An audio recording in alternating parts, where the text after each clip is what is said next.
XCOM, UFO 94 science fiction strategy video game developed by Mythos Games.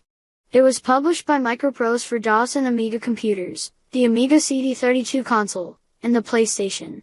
Originally planned by Julian Gollop as a sequel to Mythos Games' 1988 Laser Squad, the game mixes real-time management simulation with turn-based tactics. The player takes the role of commander of XCOM, an international paramilitary organization secretly defending Earth from an alien invasion. Through the game, the player is tasked with issuing orders to individual XCOM troops in a series of turn-based tactical missions.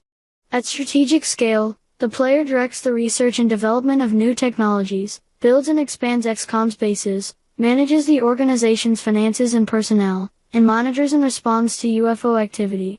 The game received strong reviews and was commercially successful, acquiring a cult following among strategy fans. Several publications have listed XCOM UFO Defense as one of the best video games ever made, including IGN ranking it as the best PC game of all time in 2007. It was the first and best received entry in the XCOM series and has directly inspired several similar games, including UFO, Alien Invasion, UFO, Extraterrestrials and Xenonauts.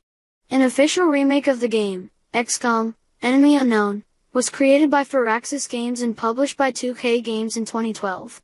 Mythos Games and Julian Gollop's own original spiritual successor project, The Dreamland Chronicles, Freedom Ridge, was cancelled in 2001 and later partially turned into UFO, Aftermath by another developer.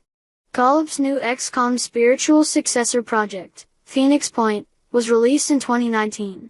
The story of XCOM, set in the near future at the time of the game's release, begins in the year 1998.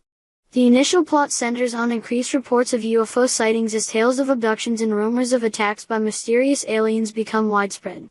The nations of the world come to perceive this as a threat and attempt to form their own forces, such as Japan's Kiryukai Force, to deal with the crisis, but these efforts are unsuccessful. On December 11, 1998, representatives from some of the most powerful nations in the world secretly meet in Geneva to discuss the issue. From this meeting is born the clandestine defense and research organization Extraterrestrial Combat, XCOM, over which the player assumes control at the start of the game. In the beginning, the player will only have access to conventional weapons, but as the game progresses, the player learns more about the enemy, their species, mutated creations, and technology.